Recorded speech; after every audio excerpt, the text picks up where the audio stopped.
नमस्कार दोस्तों। मैं रोहित सिंह कुशवाहा एक बार फिर से आपसे स्वागत करता हूं अपने यूट्यूब चैनल में। दोस्तों, हम लोग मध्य प्रदेश के जो 52 ज़िले हैं उनको पढ़ रहे हैं। आज हम लोग रीवा संभाग के सीधी ज़िले में पहुंचे हैं, तो शुरू करते हैं आज का वीडियो। दोस्तों, सीधी एक एमपी का ट्राइबल ज़िला है और यहाँ पे गोंड जो जनजाति है वो मिलती है। सीधी ज़िला रीवा संभाग के अधीन आता है। इस मैप में आप देख सकते हैं, ये जो तस्वीर है ये भारत में मध्य प्रदेश में सीधी जिला कहाँ लोकेटेड है। लेकिन इसमें थोड़ा सा चेंजेस ये है कि ये जो पूरा ब्लैक स्पॉट है ये सीधी सिंगरौली को मिला के बताया है। अगले मैप में हम और अच्छे समझ सकते हैं। इस मैप में आप देखिए एमपी में सीधी की लोकेशन।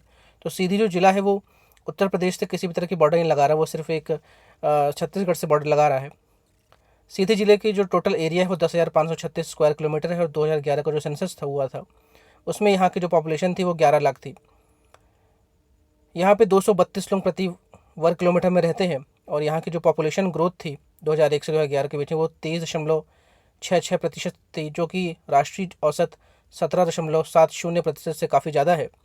यहाँ का जो सेक्स रेशियो वो 952 है और मध्य प्रदेश का जो सेक्स रेशियो है वो 931 है। उस हिसाब से काफ़ी बढ़िया है इस ज़िले का।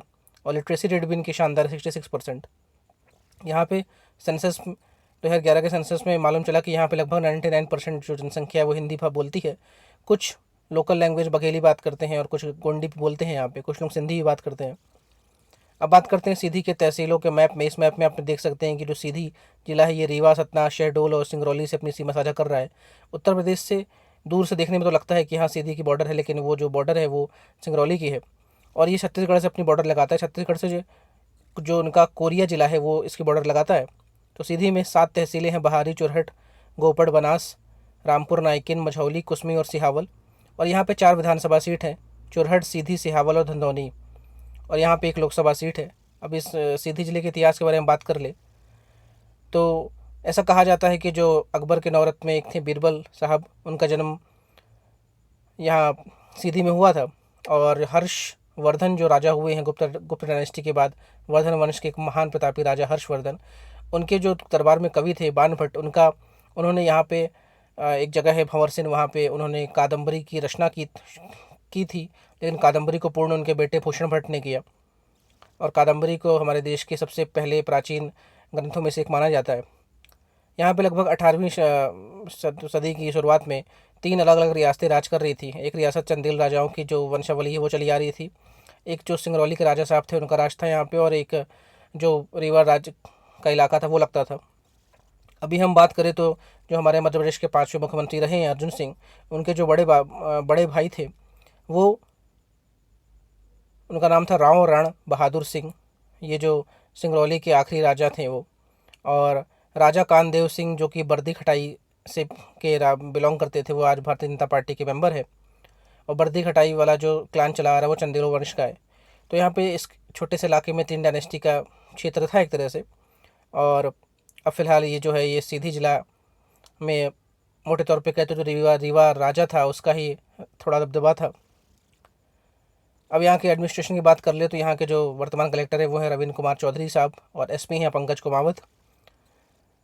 यहाँ पे हमने बात की कि 4 विधानसभा सीट है और जो उसमें एक विधानसभा सीट है सीधी, उसके जो विधायक साहब हैं वो है केदारनाथ शुक्ला भारतीय जनता पार्टी से, और यहाँ की जो सांसद है वो महिला है, उनका नाम है अदिति पाठक। अब यहाँ की इकोनॉमी की बात कर ले तो सबसे जब भी सीधी का नाम आएगा तो आपको सबसे पहले बात करनी कि यहाँ पे Vindhyachal super thermal power station है जिसकी कुल क्षमता 4,760 मेगावाट की है। और ये जो थर्मल पावर स्टेशन है ये सीधी सिंगरौली वाला जो हिस्सा है वहाँ पे बेस्ड है और इसको जो कोयला मिलता है वो सिंगरौली की खदान से मिलता है। और ये थर्मल पावर स्टेशन है और इसकी जो बिजली है वो मध्य प्रदेश, छत्तीसगढ़, गोवा, दमन एंड दीव आदि राज्यों में बढ़ती है। 2006 में मिनिस्ट्री ऑफ हमारी पंचायती राज थी, उसने देश के 250 अति पिछड़े जिलों में सीधी को भी चिन्हित किया था। यहाँ पे अब महुआ का जो पेड़ है यानी महुआ का जो उपज है वो काफ़ी होती है यहाँ पे। और यहाँ पे कैमूर, केझुआ और रानी मुंडा छोटी पहाड़ियाँ हैं जो कि कैमूर रेंज के ही मतलब हिस्से हैं। अब बात करते हैं यहाँ की प्रोड्यूस की, तो यहाँ पे जो अरहर की दाल है वो काफ़ी मात्रा में उगाई जाती है। जोग्राफ़ी की बात कर ले तो हमने वैसे देख ही लिया है कि जो सीधी ज़िला है वो सिंगरौली रीवा सतना से अपनी बॉर्डर साझा करता है, और जो छत्तीसगढ़ का जो हिस्सा है इसको टच करता है वो कोरिया जिला जो है उसको टच करता है। यहाँ पे टूरिस्ट अट्रैक्शन की बात करें तो सबसे मेन नाम आता है Sanjay Dhubri national park. Dhubri national park, Sanjay national park और धुबरी जो टाइगर रिजर्व है उसको मिला के बनाया गया है। और ये जो क्षेत्र है ये 1981 में इसको टाइगर रिजर्व का दर्जा मिला था। इसका जो टोटल एरिया है अगर संजय नेशनल पार्क और डुबरी टाइगर रिजर्व को मिला दे तो 831 वर्ग किलोमीटर का हो जाता है। और ये जो हिस्सा है सीधी और सिंगरौली दोनों में फैला हुआ है। और यहाँ पे आपको साल के पेड़, बेम्बू यानी बांस के पेड़ और मिक्स्ड फॉरेस्ट प्रोड्यूस मिलेंगे। संजय नेशनल पार्क की बात करें तो अगर इसी का सिर्फ एरिया देखें तो 466 वर्ग स्क्वायर किलोमीटर का एरिया है ये। और इस नेशनल पार्क में आपको Bengal tiger, Indian leopard, spotted deer, sambar, wild boar, nilgai, chinkara आदि जानवर मिलेंगे। और यहाँ पे golden hooded, oriole racket, tailed drongo, Indian pitta और ऑफिस ट्रेपी आदि स्पीसीज भी मिलेंगी।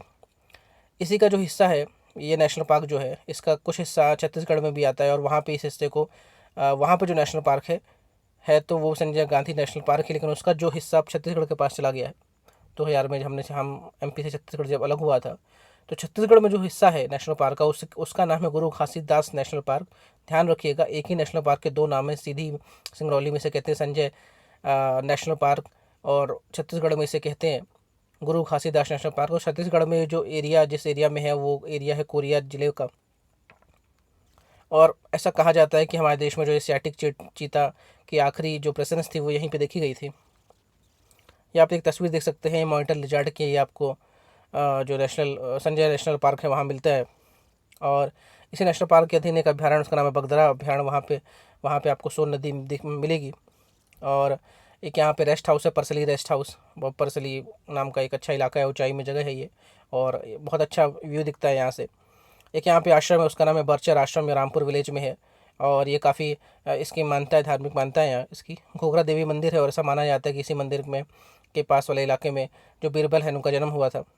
तो बीरबल का जो असली नाम था वो था महेश दास।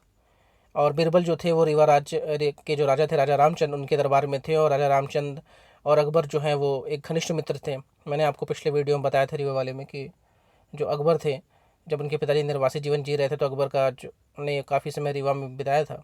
और रीवा में रामचंद्र उनके अच्छे मित्र बन गए थे। बाद में रामचंद्र ने तानसेन और बीरबल दोनों को अकबर के राज में भेज दिया था। यहाँ पे आपको रानीमुड़ा एक माउंटेन मिलेगा जो कि मड़वास के पास है और काफ़ी यहाँ पे डेंस फॉरेस्ट है, दर्शनीय योग्य स्थल है ये। यहाँ पे एक जामथर डैम है।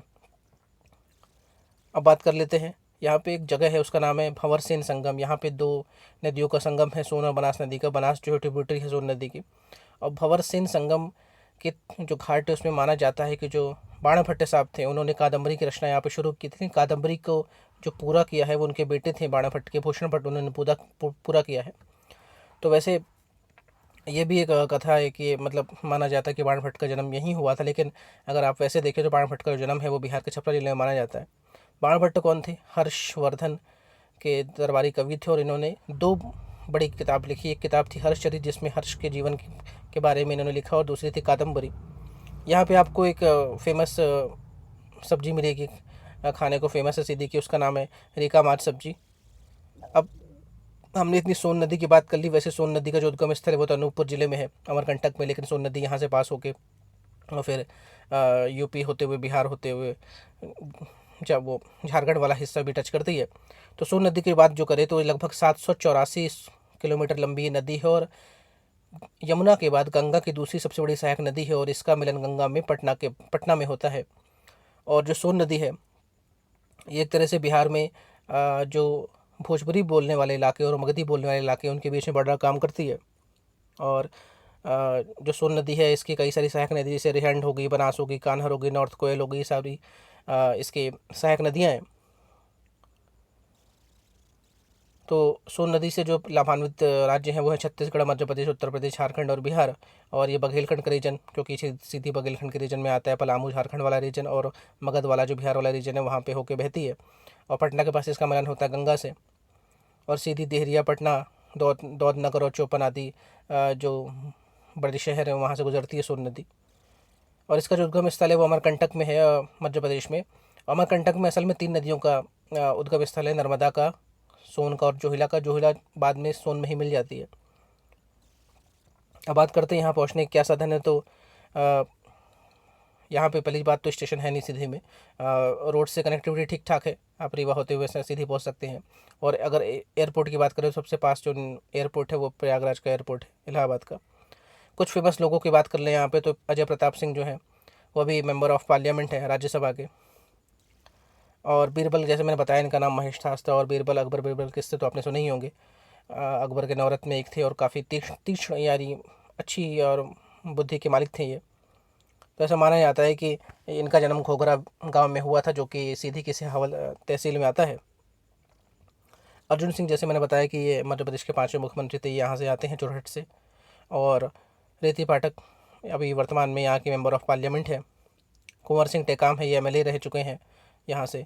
अरुणोदय सिंह जो हैं ये अर्जुन सिंह के नाती हैं, यानी अर्जुन सिंह का जो बेटा है उनका नाम है अजय सिंह, यानी राहुल भैया, और राहुल भैया के बेटे अरुणोदय सिंह ये फिल्म एक्टर हैं। तो अजय सिंह जो थे वो राज परिवार से थे, चुरहट से वो चुनाव लड़ते थे। और रीति पाठक जो लॉयर हैं पेशे से और लगातार दूसरी बार ये सीधी से विधायक बनी है, महिला हैं, सॉरी सीधी से सांसद बनी। इन्होंने अभी इस बार के चुनाव में 2019 वाले में अजय सिंह को हराया था, जो कि अर्जुन सिंह के बेटे हैं, मतलब पूर्व मुख्यमंत्री के बेटे हैं। तो दोस्तों ये रहा सीधी का पूरा एक ब्रीफ डिस्क्रिप्शन। अगर आपको वीडियो पसंद आए तो please do like share and comment in my section. तो मिलते हैं दोस्तों अपने अगले वीडियो में, तब तक के लिए धन्यवाद, जय हिंद।